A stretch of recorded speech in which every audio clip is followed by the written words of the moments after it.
Hi అండి, అందరికీ నమస్కారం. Welcome to my YouTube channel. ఇప్పుడే అందిన వార్త అండి. రాష్ట్రమంతా శాఖ రాష్ట్రపతి ఫిక్స్.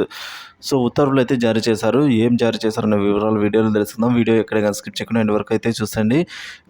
సో వీడియో నచ్చినట్లయితే ఒక లైక్ చేయండి. ఇంకా సబ్స్క్రైబ్ చేసుకున్నట్లయితే మన ఛానల్ని సబ్స్క్రైబ్ చేసుకున్న ద్వారా నేను చేసే ప్రతి ఒక్క వీడియో మీ వరకు రీచ్ అవుతుంది.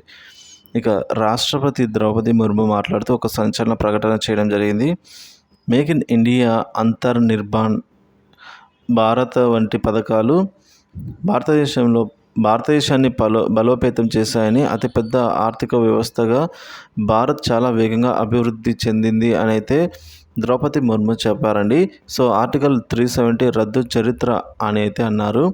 దశాబ్దాలుగా పెండింగ్లో ఉన్న అనేక పనులను గత పదేళ్లలో దేశ ప్రయోజనాల కోసం పూర్తి చేశామన్నారు.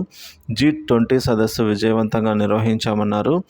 చంద్రునిపై దక్షిణ ధృవాన్ని చేరుకున్న తొలి దేశంగా కూడా భారత్ నిలిచిందని అయితే ద్రౌపది ముర్ము చెప్పుకొని వచ్చారు. సో నూతనంగా నిర్మిస్తున్న పార్లమెంటు భవనంలో ప్రభుత్వ పథకాలపై అర్థవంతమైన చర్చ జరగాలని అయితే ఆకాంక్షిస్తూ ఉన్నట్లు రాష్ట్రపతి తెలిపారు.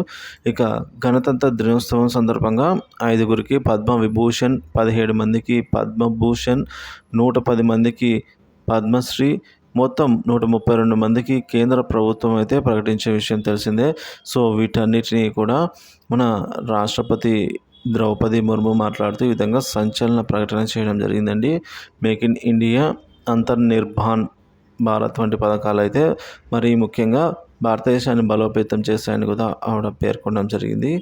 సో ఈ విధంగా అయితే ఉంది. వివరాలు నచ్చితే వీడియో లైక్ చేయండి, షేర్ చేయండి. ఇలాంటి వీడియోస్ కోసం మన ఛానల్ సబ్స్క్రైబ్ చేసుకోండి. Thank you for watching this video.